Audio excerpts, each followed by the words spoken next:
Hello, and welcome to the Space for Humanity-sponsored Universal Inclusion podcast. In this initial series, we're amplifying voices of diversity in the space industry, listening to the many paths there are to take, and learn lessons of how to overcome both professional and personal barriers. Hi, I'm your host, Aisha, and I'm the founder and CEO of Universal Inclusion, as well as the Director of Programs at Space for Humanity. Nahum is an artist and musician whose work has drawn global attention for highlighting culture's critical role in the space sector and shaping our understanding of the cosmos.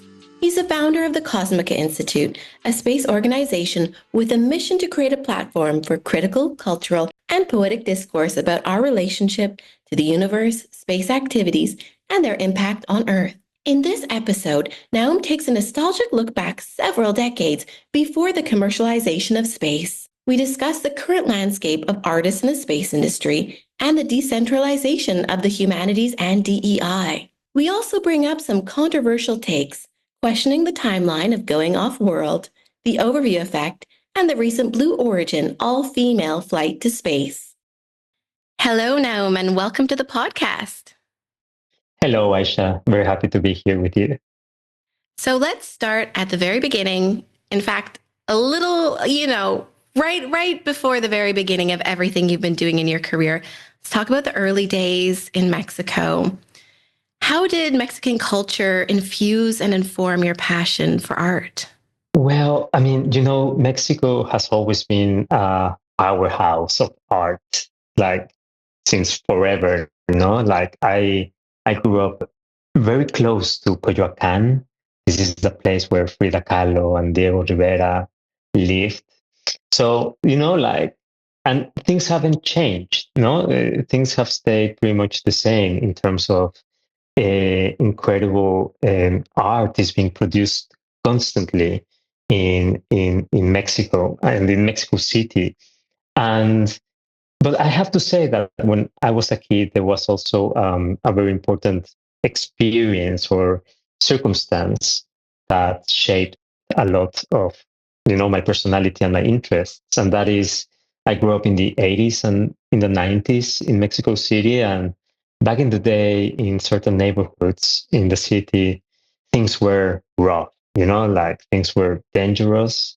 So we couldn't really play on the streets because, street crimes and all that. So we were spending time, me and my friends, in rooftops of it's a very urban area with high, very tall buildings. So we'll be calling each other and saying like, "Hey, where are we meeting today? In this building. Okay, in that building." So I think for me, most of all, that was a very profound experience to grow up having that perspective, and especially having that connection with the sky. Like we grew up, in conjunction with all the things that were happening above our heads, from thunderstorms to airplanes to the clouds to the stars.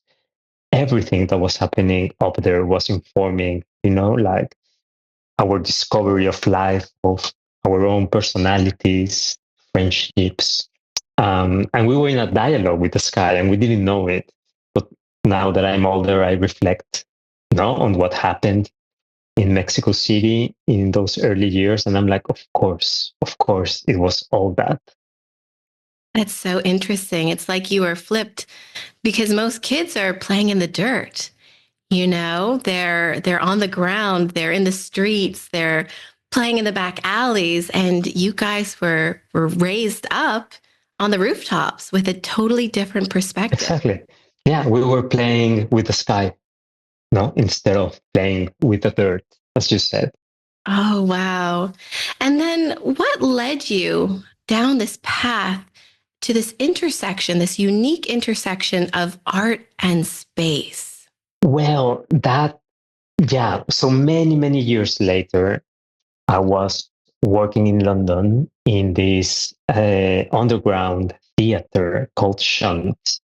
And this was a really, really big performance space. Like we were doing happenings and events, and it was a very, very special place. It was huge, the size of a football stadium under the city of London, no? And in the center, we were in London Bridge. So eventually, I was the artistic programmer, and I was in charge of a lot of the creative aspects of what was happening in this place. And back then, of course, I always had this interest between art and science. So I was in many conversations with people in London that were already engaged in this kind of works. And one day, people that were connected to art and space, they came to the venue, especially Nicola Triscott and Rob Lafrene, who knew Roger Malina, and so on and so on. They came and they really liked everything that we were doing there, and they were like, "Hey, you should be working also for space." And I said, "Of course, I don't know what you're talking about, but I will work for space for sure." And then I think a couple of weeks after those very informal, casual conversations, I was taking a train to Paris to the International Astronautical Federation to see. They were already figuring out how to set up the committee for the arts and cultural utilizations of space in the Space Federation. And they wanted me to help them with that, like someone to be doing like the work and sending the emails and writing the documents. So I was like, yeah, I can help you with this, because I thought it would be pretty cool. No, like in London, I was working like underground, but then also I was working like really, really overground, no, with space. So I thought it was pretty cool not to work on the ground at all. But that was the beginning. And this was like what, 15, 17 years ago that I started my journey into the space and art community. It feels like you were there at the right time when a lot of organizations were getting started. There was a lot of discourse and a lot of excitement about what we were going to be doing in space. Did it feel like an exciting time? Yeah, it was very exciting. No, like around 2008 when I got involved in space community, because there were a lot of like new ideas and the first steps for private companies, no, to be able to be part of the space sector. So the space tourism thing, no, like that was like a really hot topic, and in a way, it appeared as a kind of a promise for democratizing access to space. And I mean, now in hindsight, I think I see how naive we were, but we were excited about all these possibilities. So I was like, yes, bring it on. No, so for the first years, I think it was all excitement and personally learning about the incredible heritage of space and art traditions in contemporary art, in modern art, in classical art, even in ancestral art forms. That's so interesting. As I am learning about the space industry, I feel like there's all of these different little pockets, little niches, and I'm so curious about them. I'm curious about the past, but also the present. So I'd like to ask you right now, what is the ecosystem like for artists in the space industry? Has there been a major shift, maybe an uptick in the collaboration process? That's a really good question. I think that, like, I mean, if we separate the two types of art and space that there exist today, um, like, I mean, you have the astronomical arts, if you will, that rely mostly in observation. No? So these are artists working with astronomers or with available data, from certain observations. That has always been like easier to access, but then there's the other path, no, which is astronautics. No, the moment that you involve a rocket to get out of orbit and then do things. So that has always been the most difficult path for artists, like how to send an artwork into space or an artist satellite or do something in the ISS or send something to the moon, etc. So so in the past, this used to be very difficult, no, because we have to understand that the only ones that were doing this kind of work, like building rockets and training astronauts, were space agencies. And space agencies, they respond to funding assigned by politicians. So space agencies were very conservative, no, like they wouldn't do things that would look like they are wasting taxpayers' money. So they were like really like, not very happy to have artists. And there are like some stories, no, like Laurie Anderson. She did a residency at NASA, and at the end, she was the first and last artist that did an official NASA residency. So, but now that there are like all these private companies, I think also they respond to this like startup spirit, like break things fast and move fast and experiment and don't ask and so on. So I think they've been more open to have artists involved in doing things for the missions or putting little artworks in certain rovers and things like that. So now it has changed, and I think there are definitely more opportunities for artists that want to do this kind of work, but at the same time, it comes with a new set of challenges, to getting engaged with a lot of these companies. Exactly. And those new challenges, it's opened up for sure, commercial space and space tourism. But I'm curious what these new challenges are with potentially pairing up with these companies. Yeah, well, I think, like there's not one kind of art, like art means everything.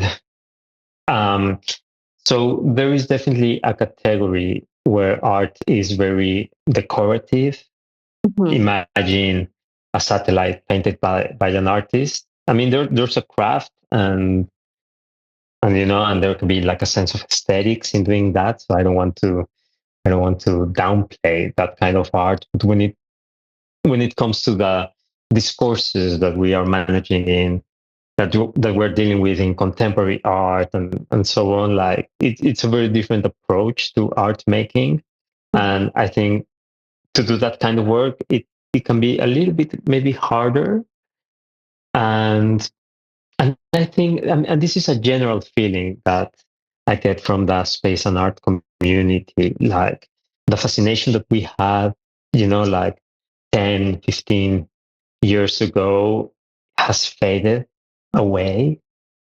Because something that artists do is to we work with critical discourses, and by being critical, I mean by questioning why things have to be this way, why we're doing certain things in this way, why we have these approaches, and of course there are like hot topics, no, like that we all know in cultural circles, such as diversity, such as climate change, such as decolonization.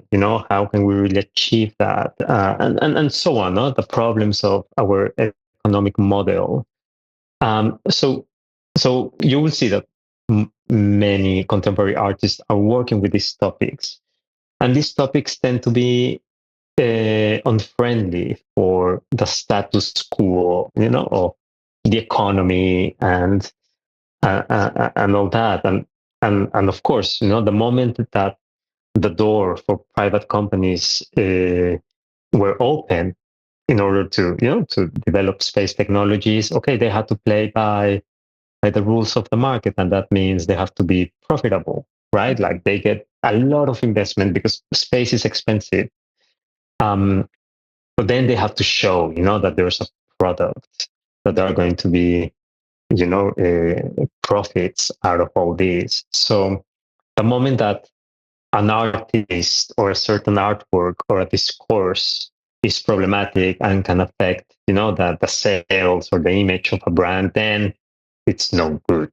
So they rather go with those artists that only do decorative or illustrative art than with a contemporary artist. So yeah, it, it's not good or either bad what is happening, but it's challenging in new ways. I can see that. And I can also see there is a large portion of those in the industry that are saying, get to space. And however we get there is justified by getting there. And I feel like the artist community is kind of in opposition of that, because they're so critical in the ethics, right? And they want to know, how is this getting there? What kind of fuel? How is it adding to pollution, et cetera, et cetera, et cetera, And so I can see that being a real difficult question. Like, yes, I want my art to get there, but does any means necessary feel right for me? Exactly, no? And in the past, I think, like with space agencies, well, there were space agencies by nation states. But now that we're talking about brands and about like individuals that also are the face of these brands, like the founders. And we can think of the obvious three ones that we have in the space sector, especially two. And these are like highly problematic people, that have certainly caused a lot of harm, environmental harm, political harm. So the participation of artists in with these big companies, it becomes a difficult question.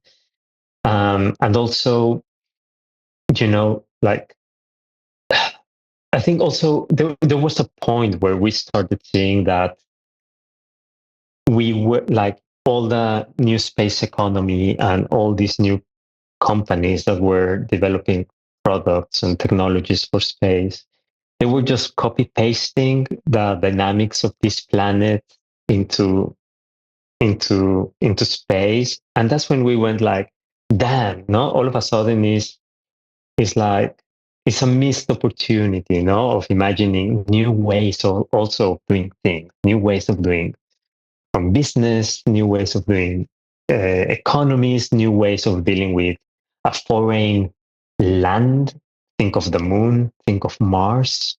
And then you start seeing all these ideas of mining, and then you go to Luxembourg and you see all these like space mining companies, and then you start hearing in the corridors of the space congresses like space resources and the next like trillion opportunity, and it's like, okay, like there are certainly certain systems and behaviors that have caused the ecological crisis that we are in our own planetary home. And then the way that we imagine our future in beyond the earth is with the same approaches. And even what's worse, no, like if you do a very simple discourse analysis of blue origins or SpaceX, like in the case of SpaceX, is like, okay, forget about Earth. That's an old story. Let's focus on Mars. No, that's going to be the exciting future. When it comes to Blue Origin, it's like uh, move all the polluting industries that we have on Earth and put them somewhere else in the universe and pollute that part of the universe, and so on. So it's like, okay, what all this is very problematic, no? Because we are not. It just shows how how these ways of being and these ways of relating and engaging with a celestial body that are very toxic are are there and will be there on Earth or on the moon or elsewhere in the universe. When you talked about the past, you said that, there was some naivety there.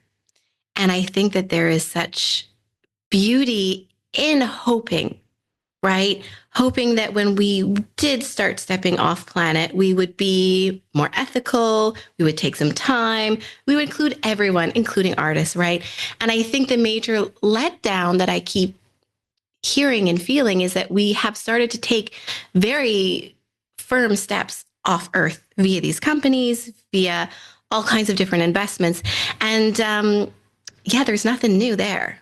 They're using the same techniques that they've gotten rich on Earth and same models and utilized it in these space companies. Now, of course, there are some exceptions to the rule, but they're not the big players. So I guess we were very naive, no? Like there were back then a lot of interesting ideas that, that space will make everyone a good person again and everyone will experience the overview effect, which I think in principle, again, it's a beautiful idea. But then, when you start imagining like to have every single human in space and the amount of destruction that will cause to our atmosphere, and also you start becoming critical. Like, really, why do we think that really bad people, as soon as they go to space, they will become good?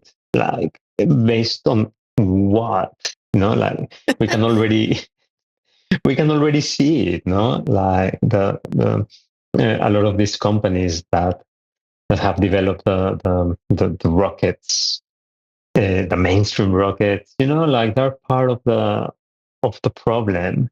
No, like so I think we have to be very skeptical about a lot of those ideas that were exciting in the beginning, including space tourism. I have to say, no, for you and for everyone that is listening, that the job of an artist is also to be provocative. So I often say to my colleagues in the space sector, is like, I think we need to slow down, like space exploration. We need to slow it down. What's the rush? That's to me, that's not provocative. I'll tell you what. Why the rush if we're doing things that folks are having ethical trouble with? Why the rush if we are not in agreement about all kinds of things, right? How we are looking at, elements from how we're building on Earth to what we're doing with waste, politically, you name it. There's all these different questions that have not been answered. And, I think going back to, because I've heard it in so many talks, let's send the politicians up. Let's just have them look at the Earth. And it's like, well, I have another idea. How about we use that money to fund folks from differing backgrounds, differing, modes of doing business, of ethics, of XYZ, and let's give that money to scholarships. And then let's empower them to get into office, whatever that looks like. I think that, change of perspective is also kind of in that vein of overview effect. I'm just not convinced that popping them up, especially in space tourism, is going to make lasting change. Yeah, not at all. Not at all. And, like I know a German scholar who has been interviewing all sorts of astronauts, from American to the Europeans, I think even a couple of Chinese and Japanese and Russians, about the experience of the overview effect.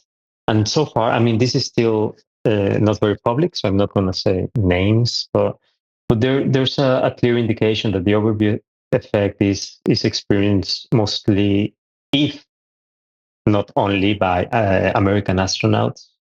I mean, I worked in Star City before the war, and yeah, like you speak to the cosmonauts, and they just don't agree with the overview effect. No, it's they think nothing changed for them after space flight. I train folks with the Citizen Astronaut Program with Space for Humanity. True. Pre and post flight, and we look very heavily on the overview effect because it has been positive for some. Okay. Now, I think that one part could be the preparation. We do a lot in terms of mentally preparing for those, especially it's a short flight that we're having folks on. Mentally preparing for that, right? Doing breathing techniques and all kinds of different things to be in the moment, post flight to decompress. But as much as I tell folks, like, we have evidence that this is monumental and can change and shift your perspective, there's evidence against it as well. And don't feel like you have to have it. Don't feel like, because I think that there would be a huge letdown if you went up and you're like, well, I'm kind of more about the sensation of 0G on my skin, and that's what I'm really feeling, and I'm tied into my body, and I'm in maybe an out of body experience, in and out. So I say, like, just be open to what happens and what you experience. It may very well be the overview experience, and we'd love that. But don't guarantee it. Exactly. And exactly. So, I mean, you said it really well. No?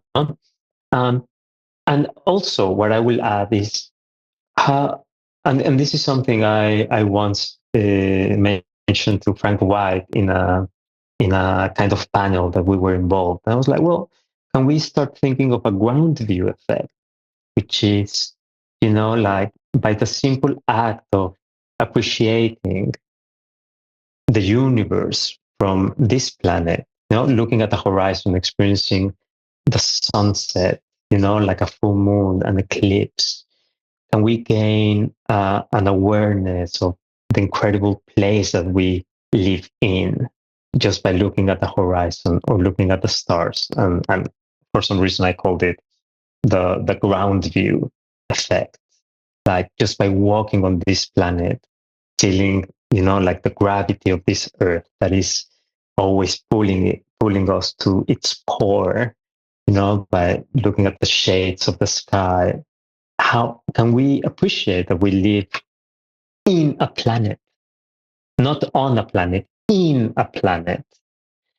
And that's incredible, because at the end of the day, we are in space, and we are in an incredible place in the universe, and that it's Earth.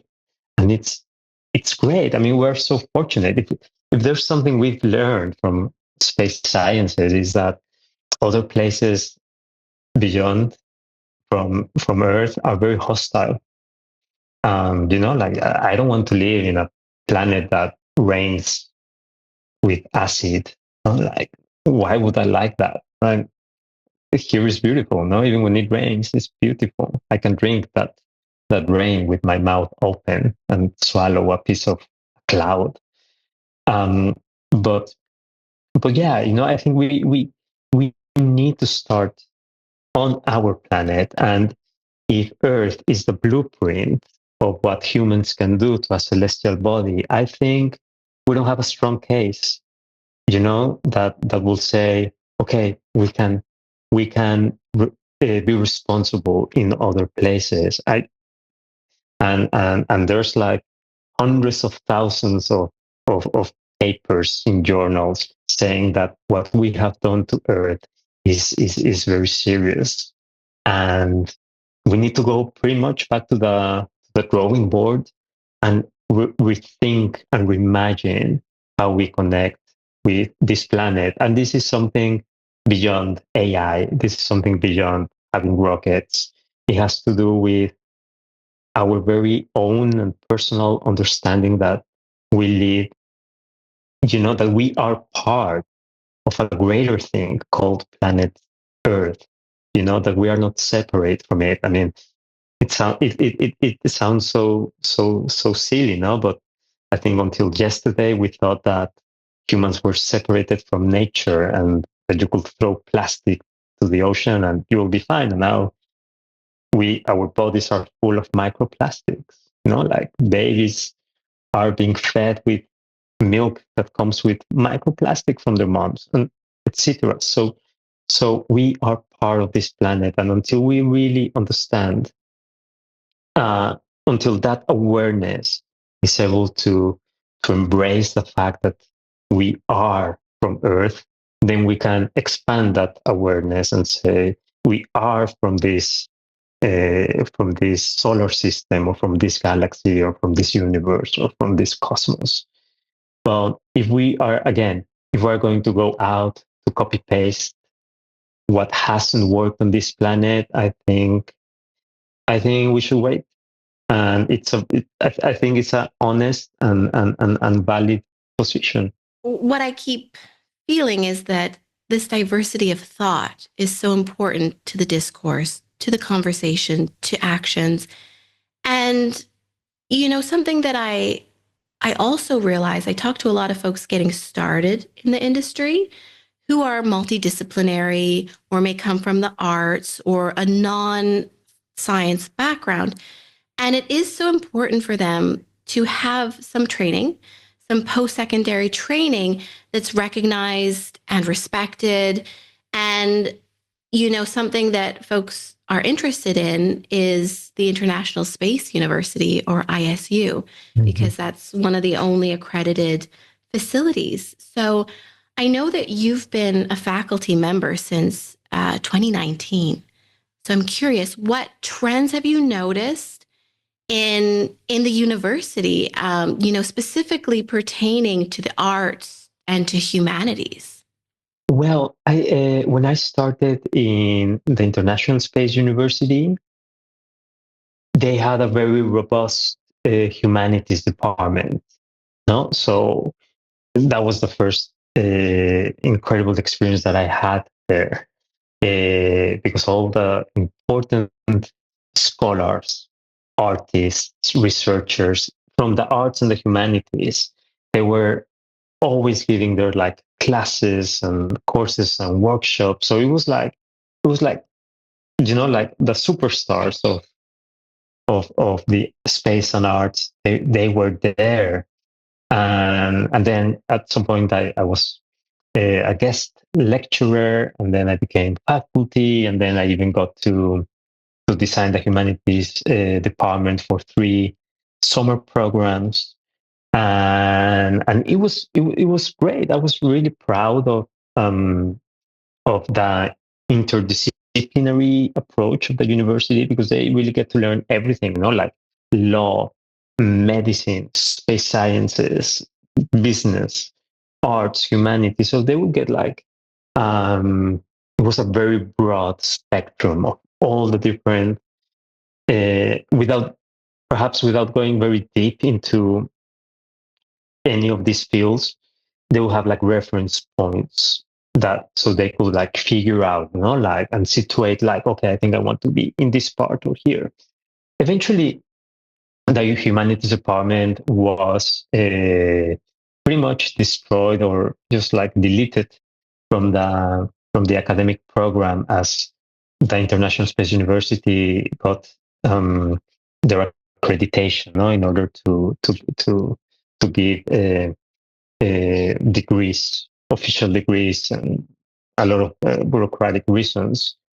But the tragedy is that there's no more real humanities, and looking from afar, it seems that the understanding of the humanities, of the arts that remain, are more like the decorative kind of arts, like those arts that don't bring questions, that don't bring new imaginations for the future, that don't have that spirit of imagining and figuring out new ways of doing things, and looking at things from different optics, and putting things sometimes upside down and challenging. So that spirit, I think, it's gone.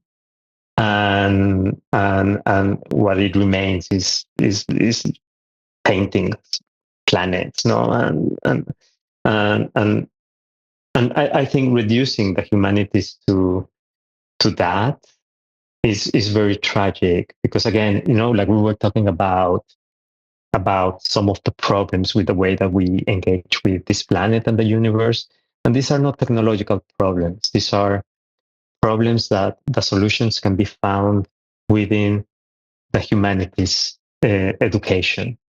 Because again, these are not technological problems. Yes, technology will be able to help, but the problems are about how we think, how we relate, how we feel about this planet, about the moon, etc. So I'm very sad that the new generations of students, they won't have that reference point, and instead what we are going to have is a more a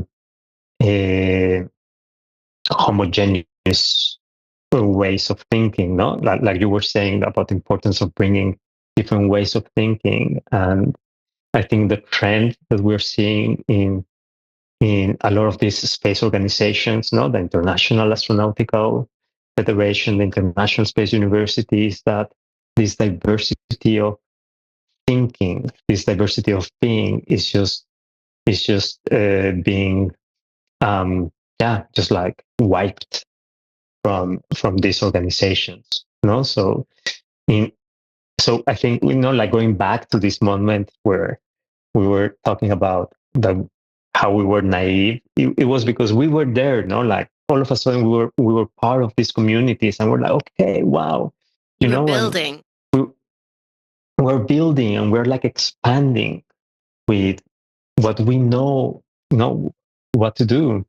And then, we start expanding and bringing all these topics, and then it feels, I mean, we still have to see, how things keep evolving, but how it feels as of today is that all of a sudden the space community was like, maybe not. Yeah. Yeah. maybe, Like they got a little maybe, scared. maybe this is um, too problematic for us, and we don't know how to balance all of this with our political interests, with our economic interests. So maybe not. No? yeah. Yeah. And, it definitely takes more effort. Definitely. To have Oh, everyone yes. involved, have every voice and perspective and discipline, it's going to take Mhm. more effort, but the outcome, in my opinion, is really worth the effort. Yeah, exactly. And I think, I mean, because I give so much thought to what is happening right now, no? Because if you go to the websites of the Space University, of the Astronautical Federation, and a lot of space organizations, like, yes, no, they all have like these diversity statements and interdisciplinary approaches. But yeah, that's easy, no? That's a website and someone that wrote the text one evening. The the hard part is to take these things seriously and into actions. That's when things start like falling apart, no? Because it's complex, no? To accept that in the space community there are groups like LGBTQ plus groups, no? Like women, like people from other backgrounds, from other religions, from other cultures. Like in order to bring in all these voices, it makes, the conversations more difficult and more challenging. And that's the challenge of any democratic process, right? Like this. And I get it. No, but I think right now we don't have a better solution than accept that there are going to be diverse points, that we are not always going to coincide, but still that we're going to protect these spaces where we can all bring in these different viewpoints, instead instead of the opposite, which is like, no, it's easier just to have one voice, one way of doing things, one way of viewing things, and then close the door for all these other uh, voices that normally they come from minority groups. No, Mhm. but However, there's nothing minor about these voices, because when you look at society at large, they bring very important topics. And this is what I always say, like if the space sector is going to be relevant for contemporary societies, they need to embrace all these voices and approaches and issues. Otherwise, it's going to be what we are seeing today, which is the arena for some billionaires and some white men that are playing with that at the expense of the environment, at the expense of this planet, at the expense of so many other things. So let's see. Right now, I think we are in this stage, and I'm seeing it with very specific and clear examples as we speak. But let's see how this play out in the long term. I don't want to have any conclusions. Yeah, but yeah, we're in the certainly middle. We're in the middle. We're in the middle. Yeah, but certainly there's like a blinking red light. Absolutely, and I think communities are not. They're not open to going backwards because of how negative it has been historically, how excluded. And what I find interesting, because I'll tell you what, I'm not a fan of rocking boats. I'm not a fan of controversy. I didn't necessarily think I would be working in DEI in such a controversial time. Okay. This for me, this is like this shouldn't be revolutionary to say there's an inequality. Let's look at it. Let's address it. Let's talk about it. And something that a few people have said to me recently is, Aisha, I think why people enjoy working with you is because of the way you approach things and you're not threatening. And I said, okay, is there a belief, because I'm just a regular person, okay? I'm not the reincarnation of Mother Teresa here. The timeline wouldn't match up anyways. But do you equate DEI with threats, with hostility? Now, of course, some folks, when they reach a point of not being heard, will start to yell and scream. Okay, that's reality. But in terms of like professionalism and DEI within the workplace, this shouldn't be a scary endeavor. This should be one that's like a relief. It's a relief if you're a minority. It's a relief if you've been targeted. And if you haven't been, no one's going around pointing fingers. That's not what's happening. If you happen to be from a group that has historically, been involved, no one is saying, hey, John, looking at you. Nobody. It's not happening. So this fear-based erasure, I think that it's not too late. We can still, move things back. But I think that's everyone putting up, their hand in questioning, why are we erasing this? Why are we doing this? Is there validity in what, inclusion and DEI has done? Exactly. Yeah, I completely agree with you. Like right now, just because there's like a bump in the road means that it won't happen anymore. No, I think the road has always been very bumpy when it comes to these topics. Not like to see the space community being so against LGBTQ plus people. I think, yeah, but it has always been difficult, no? Like still up to today, 80% of astronauts have been men, and most of them like white men. If you go to any panel with the heads of space agencies, you will see old white men. So I mean, it's difficult for them, no? Like because the power of men has been like very like very rooted in the structures of these organizations. So changes are difficult for them, and yeah, it's painful, no, I guess, for these structures to lose what the way that they know how to make things happen. But that doesn't mean that it won't happen, no. What it means is that I think we, people that share these values and acknowledge the importance of these of these approaches and of these exercises. I have to, we have to just like keep doing our work, being calm. This is not about like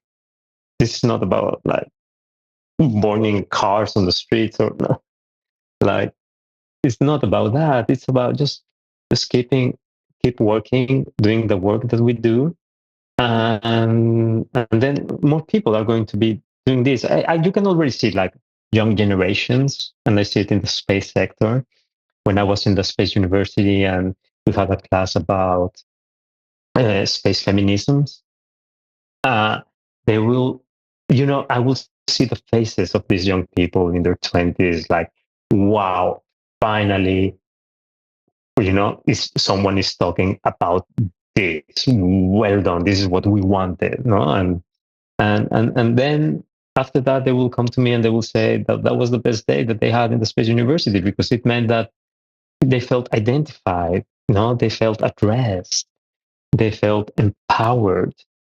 And so there's, of course, new generations come with new perspectives, new ideas, and I hope, that this will carry on. It's again, it's a very bumpy road, and right now the hole on the floor is huge, but it's gonna be fine. Like, we just have to be patient and keep our cool, Exactly. because while the others lose their cool, no, we're cool, and keep working, and have and believe in the work that we're doing, because it's way too important. Well, you've been an advocate and educating about gender equality for a long time. I'm curious your thoughts on this very public flight, all-female flight with Aisha, Amanda, Gail, Katie, and Lauren, going by first names here, because I feel I know them because I've seen them so much in the news. It has brought a huge backlash and opened up this door that I think has been in the middle of the room for a very long time. I know, and I was very surprised to see all the backlash.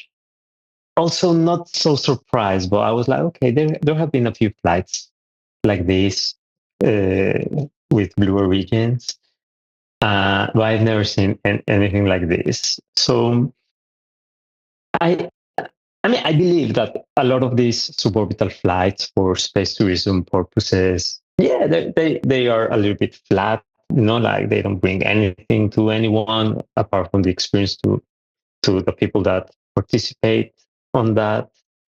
Um, what I think is that the yeah, this is what I've been telling everyone, no, like the hate shouldn't be directed towards this group of women. Like, if anything, they are,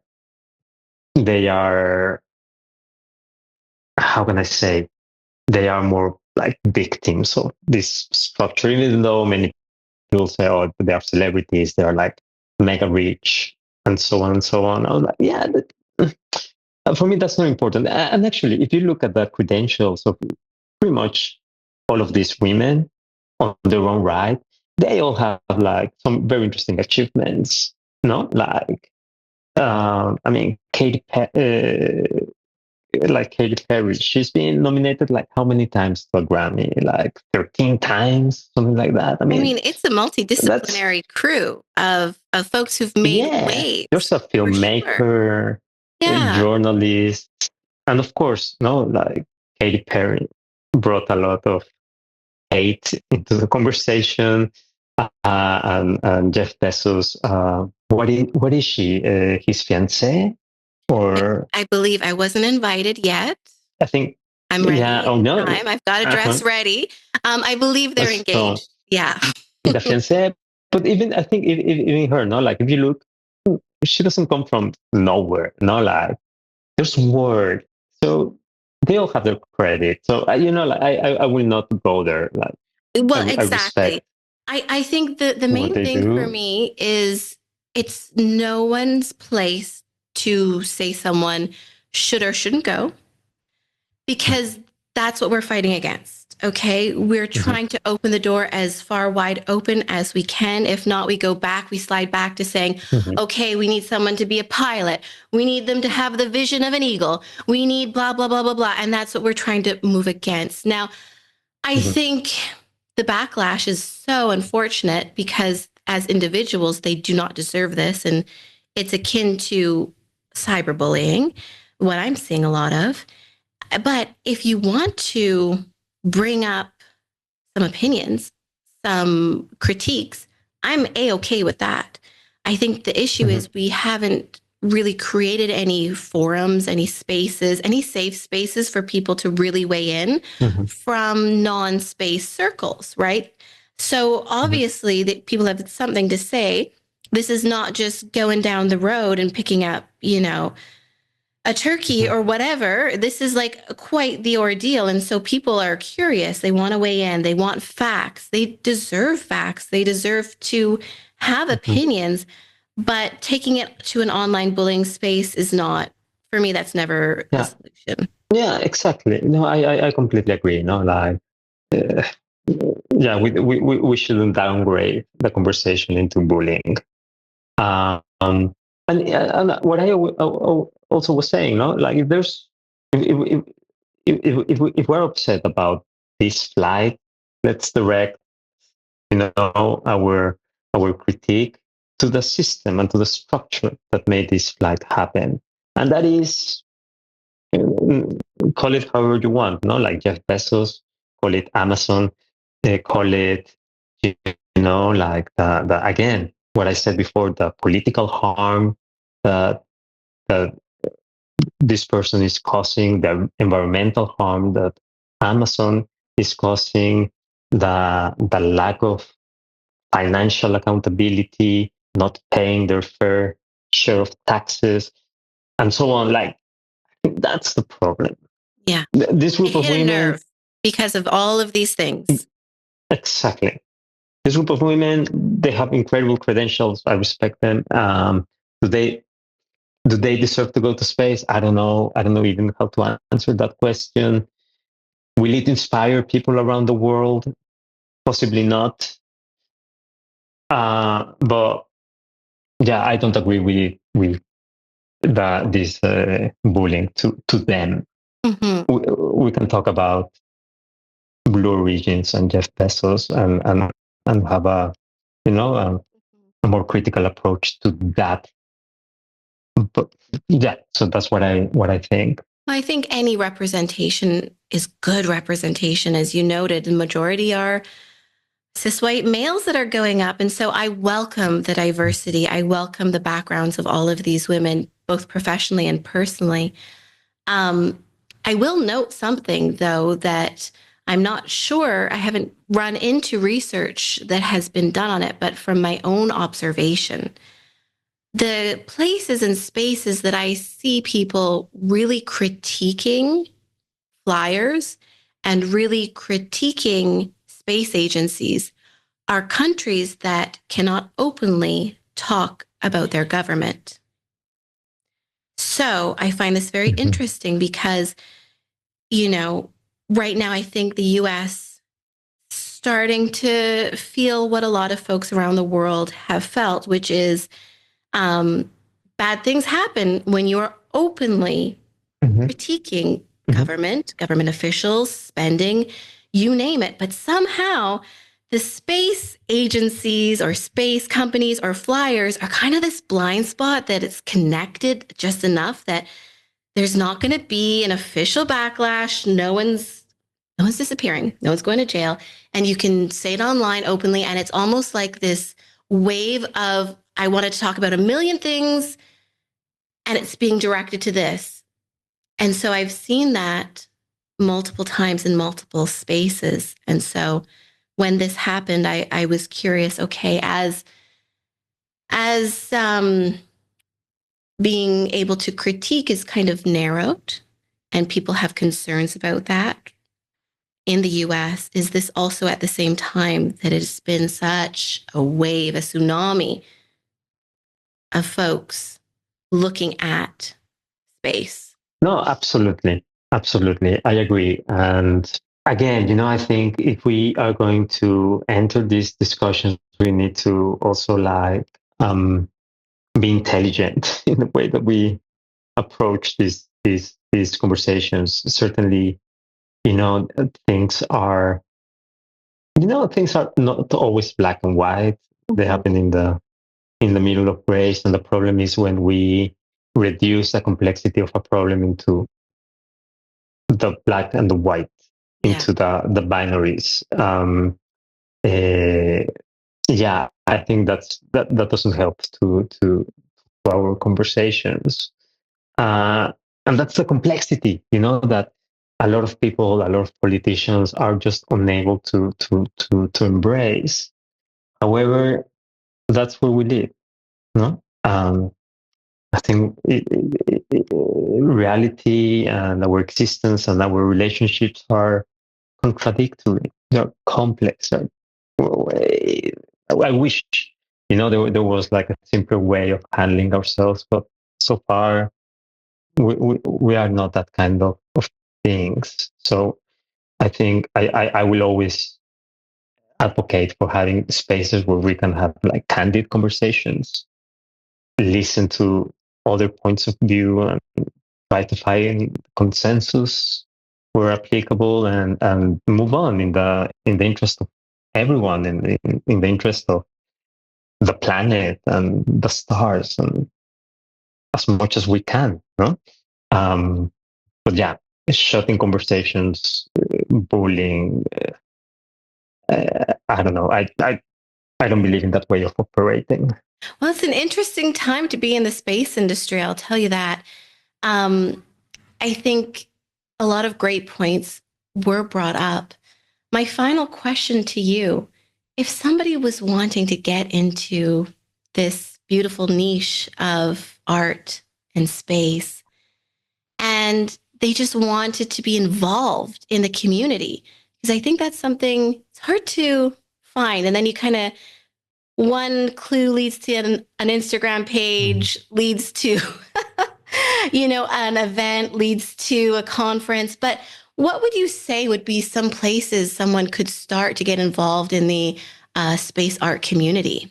It's very easy, and it's going to sound like self-promotion, but I run the KOSMICA Institute, and for many years we have reached the humanities, the arts, the space sector, and we have a beautiful community. Like we have a group, a WhatsApp group with all the people that have participated in cosmic activities or that have contributed with papers or that have been to our festivals and so on. And it's an incredible supporting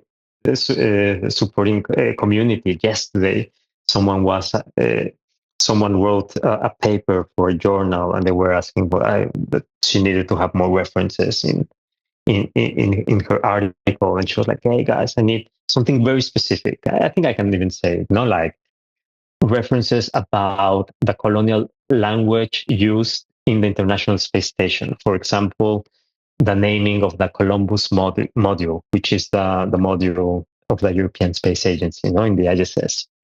So immediately, like, she wrote this question into our community, and then books and references and interviews and podcasts and articles were like flowing like this. You have to hear this and that. Or someone is like, "Hey, I am in Zagreb, out of all places. Do I know any space scientists?" And then someone will be like, "Yes, I know this guy." So, like, become part of a community. The Cosmica is one of them. It's not the only one. There are other communities around, but I think there are places. So if you're listening to this, reach out to Cosmica, send an email, and we can put you in the groups and in the newsletters, and we're always happy to help people that want to be part of this. Wonderful. Well, we'll have all of your information in the show notes, and thank you for that offering to bring more people into your community. And thank you for taking the time to speak with us today. Of course, Aisha. Well, thank you so much for all your questions, for providing the space to discuss these topics that are very hot in our times, and that certainly we need to keep talking even more about all of this. So thanks so much. I appreciate it. Thank you. Thank you for listening to the Universal Inclusion Podcast. If you're interested in learning more about how to get involved in the space industry, follow us on Instagram and TikTok at universal_inclusion. Our passion is amplifying voices in STEAM and STEM and the space industry. If you'd like to be a guest, shoot us a DM. Until next time, ad Astra.